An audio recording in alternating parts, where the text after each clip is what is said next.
Continuing on the topic of self-discovery from each of our speakers, what are some words or qualities that come to mind when you think of the journey to achieving your greatest dreams? Well, for me, 1 year ago, I would have said sacrifice, relentlessness, effort, or maybe even pain, or something along the lines of suffering surely leads to success. But what if I told you that somehow, the harder you try, the worse it gets? You might think I'm crazy, right? Let me give you an example. Has anyone ever gone to a friend's house and wanted to pet their friend's cat? Picture this. You arrive at your friend's house and you notice their furry companion. You really want to pet it, so you carefully approach it. However, on the first attempt, the cat backs away. You try again, and it disappears. You try the third time, and the cat is nowhere to be found. However, a few hours later, when your mind is fixated on something else, the cat appears and jumps into your lap. This is a phenomenon that many of us have experienced, that when we chase someone or something, it eludes us, but when we stop chasing, it comes to us. As stated before by author Mark Manson, wanting a positive experience is a negative experience, but accepting a negative experience is a positive experience. When we reinforce a sense of lack, like the lack of happiness, we become even less content with how things are. But when we let go of the mindset that we lack something, we may suddenly have what we are looking for all along. You see, there's a name for this phenomenon. It's called the law of reversed effort, coined by writer Aldous Huxley.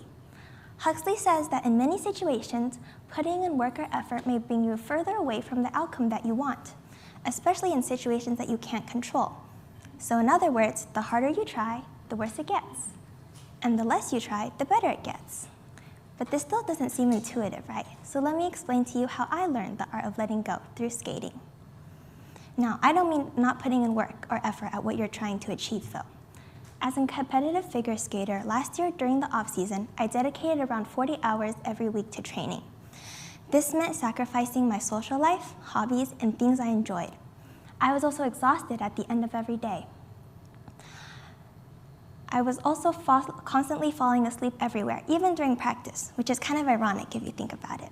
But I continued, trusting in the fact that my hard work would surely lead me to success. However, before the start of the season, I had reached physical limitations.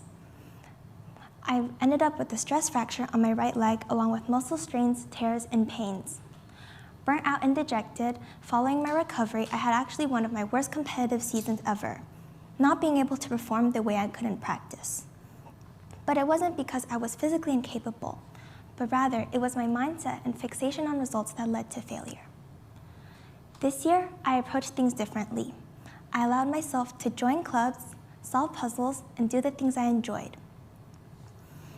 I also, all the while, still training properly for skating, but this time with around 20 or so hours instead of 40. But most importantly, I let go of the need to achieve spectacular results.